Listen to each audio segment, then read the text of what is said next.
Ganitong luto naman ang gawin natin.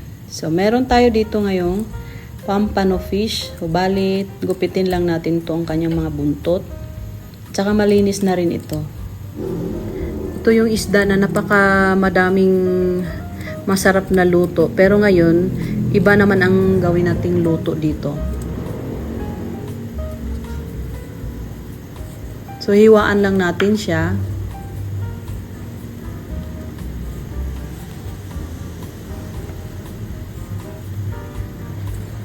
Timplahan natin ng asin. Lagyan din natin ng paminta. Tapos dito, maghiwa na tayo ng sibuyas dahon. Napakadaling sundan lang ating recipe ngayon.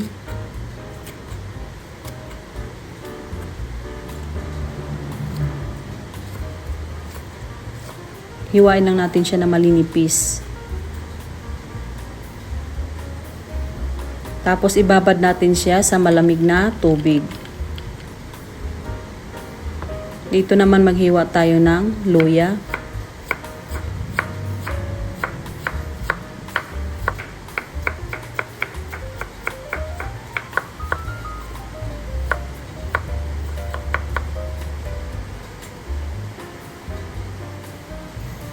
Tapos lagyan natin ng luya yung ilalim ng tiyan ng isda at saka sibuyas.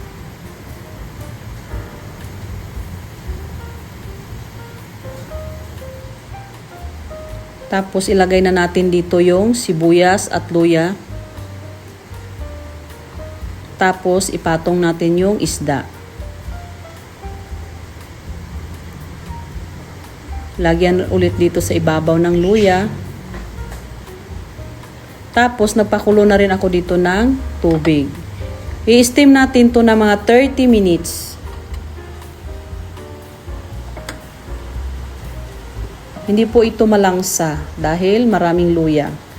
Dito naman magawa tayo ng sauce.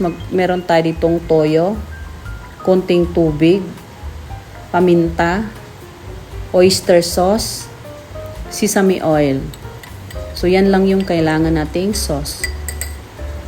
After 30 minutes, so ayan na yung ating isda. Ilalagay na natin dito yung sauce. Tapos takpan ulit natin at pakuluin ng mga 2 minutes. Katapos ng 2 minutes, so ayan na at luto na siya at ang bango dahil ang bango ng luya. So ayan na yung ating steam pampano. Tapos ilagay na natin dito yung ating sibuyas dahon sa ibabaw. Tapos, pinakuluan ko rito yung olive oil.